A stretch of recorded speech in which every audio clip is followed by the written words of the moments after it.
part 4 of the Gangstalking training manual, and we are going to kick off with trade-related punishment. Trade-related punishment. This section will give some examples of ways community-based agents, CBAs, with specific trades or situations in the community can apply deniable punishment to targets. Let's go down the list. Underground utility crews, where the management has been recruited, schedule messy, noisy maintenance at the target's home or business if the target runs a business. So this can include having the street torn up for extended periods or repeatedly. Funding for unneeded work is available. So instead of feeding like hungry children all around the world, funding for unneeded work is available from headquarters. Taxi drivers can delay arriving when called by the target, especially when going to the airport, so you miss your flight. Let's go down the list. Bus drivers have leeway in nasty weather, for example, to stop one stop away from a waiting target. Do you see how deep this goes? So bus drivers have leeway in nasty weather, for example, to stop one stop away from a waiting target and wait there for perhaps 5 minutes or so, ostensibly to get back on schedule. This can also cause a target to miss connections with the next bus or train. This is especially effective when the target, exposed to bad weather, can see the bus waiting up the street for no apparent reason or not stopping at all at their stop. Repair tradespeople keep getting it wrong, necessitating many recalls, be late, be messy, overbill the target, and even damage things which were okay. This is especially effective in the automobile repair trade. Moving down the list. Medical lab technicians can substitute blood samples. Are you hearing this? Medical lab technicians can substitute blood samples or otherwise falsify results, making the target appear to have absolutely no reason for their complaints. Be careful out there, people. Next one. Police can frequently pull the target over for frivolous reasons. Telephone and cable TV technicians can reroute legitimate calls to the target's number in large numbers, and this will cause the target to get very angry with these totally innocent callers. Next one. Store staff, where the target shops frequently, can be instructed to remove item the target is known to need when a target is known to be coming. Store management can stop ordering a target's favorite items. So when you go shopping, your local shopping center or your local shop, and you pick up, I don't know, maybe your breast chicken every week, you want to cook on Sunday, it's not going to be there. Wow, this just goes so deep into the rabbit hole how, we are truly living in a matrix. And I just want to spread the word because a lot of this stuff has happened in my life and I didn't know really what was going on until I came across this manual. Okay, so just to let you know, guys, you are not going crazy. This stuff is really happening out there. There are some seriously evil entities, corrupt officials, corrupt organizations, just very, very evil energies out there, and we have to be very careful. But knowledge is power.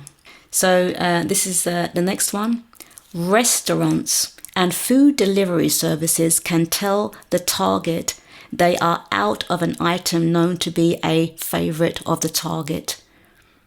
The key to successful punishment by tradespeople is that while the target is very likely to know they are being punished, these punishment acts must appear to the public as life's normal breaks.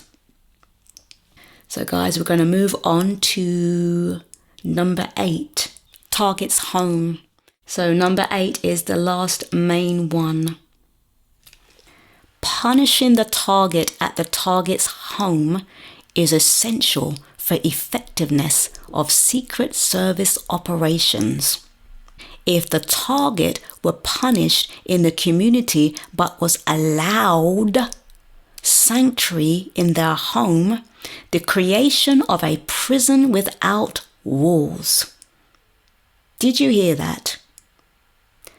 The creation of a prison without walls would not be complete. One of the very first things the Control Center, CC, will arrange is for the homes or apartments adjacent to the target's home to be occupied by both community-based agents and members in the Electronic Operations Manual. And this, my friends, is my experience. Because operations are carried out 24/7 in shifts, homes and apartments which are based or owned by staff are not used as dwellings. So they don't want to get their own homes involved. Of course not.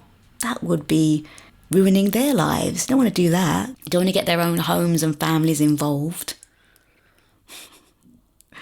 The lease or deed will bear either an entirely false name or the name of a senior staff member whose actual home will be in a different location. Some adjacent homes or apartments are occupied by neighbours of the target who have offered to cooperate in punishment of the target. The initial contact of neighbours to determine their willingness to cooperate is done by senior staff. The incentives to cooperate are often tendered. Here are some commonly used punishment activities which are carried out both by CBAs and cooperating neighbours of the target. Activities are rotated among the choices, but at least one of them is applied daily. This is the list. Noise. Noise must be a type which the general public deems normal.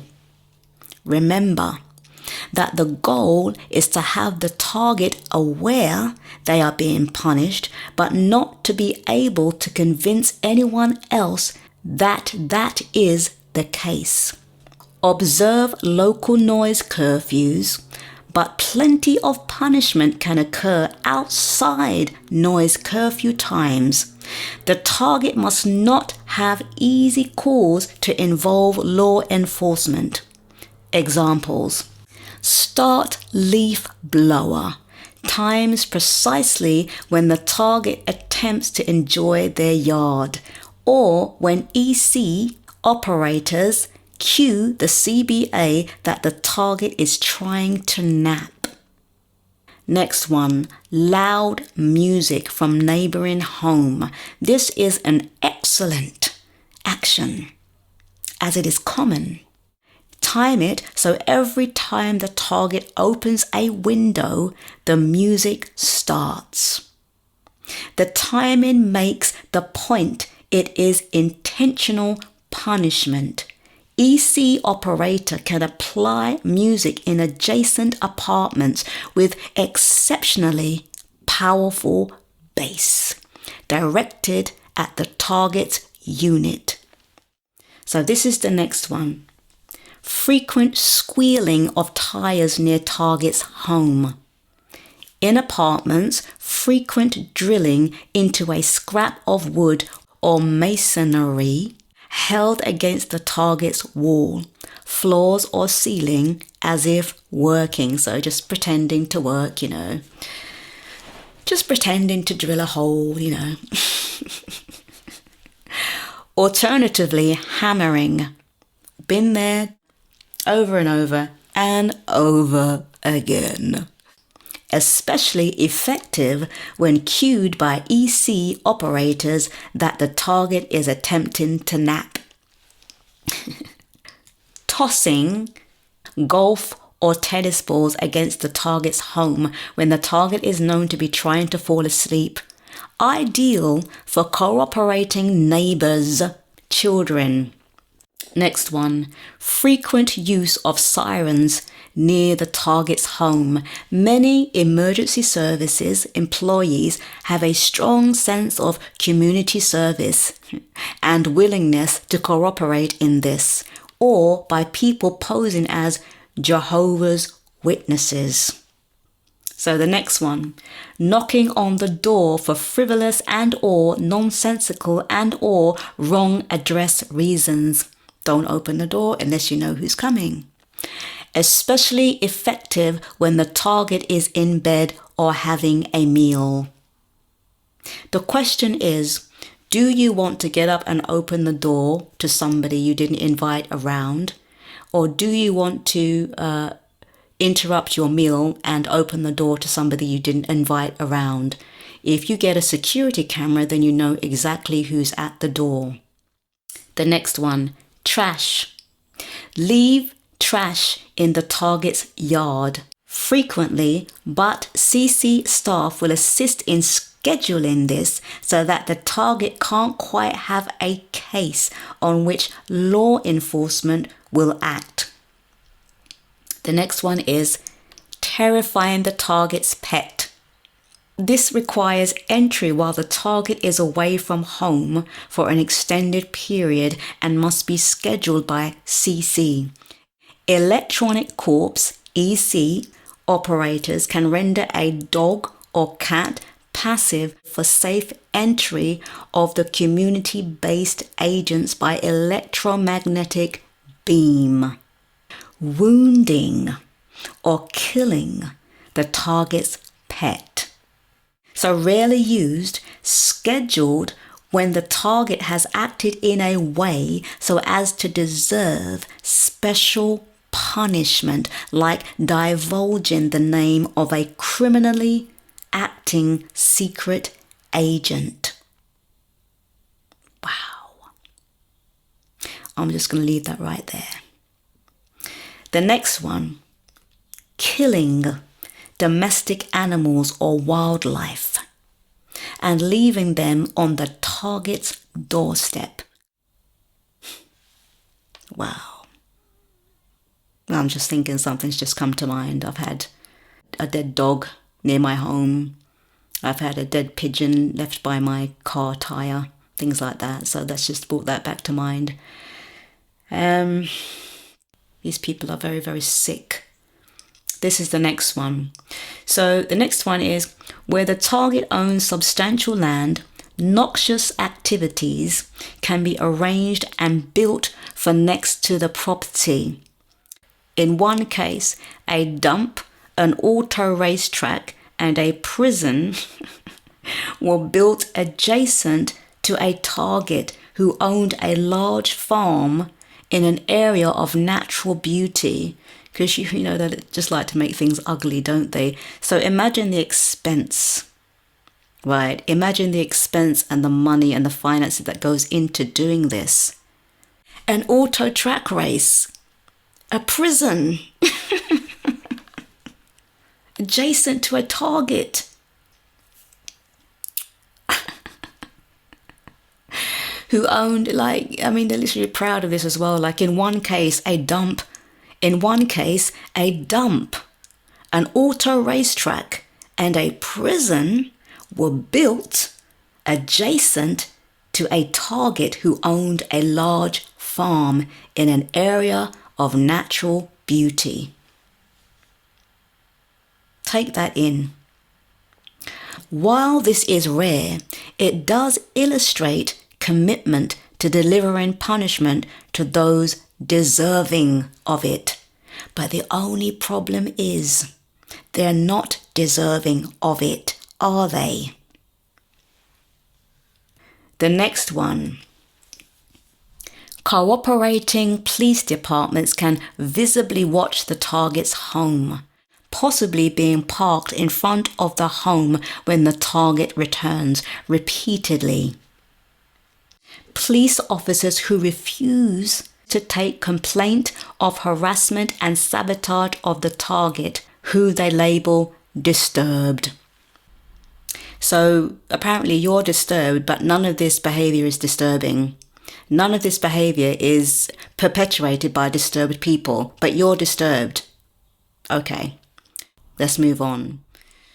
So who they label disturbed really are not allowed to make diagnoses, as only medical doctors can do, but may get a price for their unlawfulness afterwards. Police follow orders by example. Stay Behind, secret military-led organization created by the CIA after World War II in NATO countries. They give orders in secrecy to police, media, legal system, and judges, etc. Thus, being above parliaments and governments, as demonstrated, for example, in Norway, when in 1957 the chief of Stay Behind, Sven Arlested, gave the security code of Norway to M16, in brackets British intelligence. In the UK, acting on his own, we have to trust our allies, he had said. Today, the security code of Norway is kept in Wales. Originally, Stay Behind was created with good intentions to fight communism. Today, it is out of control, and a new, much bigger Stay Behind 2 is active in Norway. The Stay Behind logo resembles the NATO logo. In Italy, Stay Behind was called Gladio 2 and dealt with terrorism secretly in Western Europe. It was responsible, for example, for the kidnapping and killing of Prime Minister Aldo Moro in 1978, while the blame was pinned on the Red Brigade.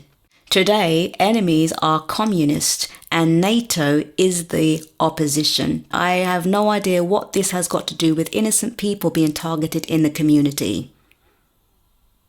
None whatsoever. So we're just closing on this part.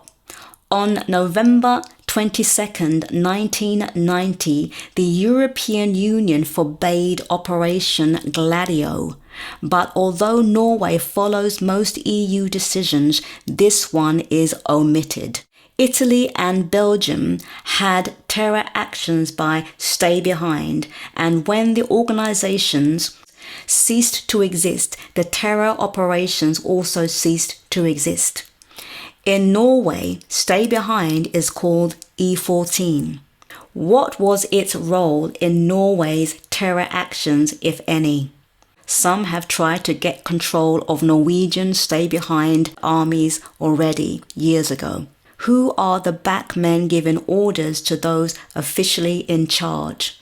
The late Chief Medical Officer of Northern Finland and targeted individual Dr. Rauni Lina Lukanen Kildare.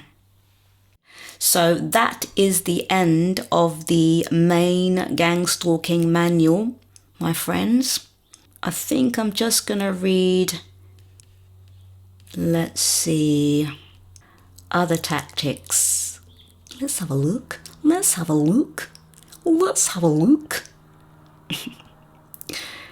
So I'm going to close with this reading. I will be back with a bonus reading, other tactics, in the next video. Until then, peace out.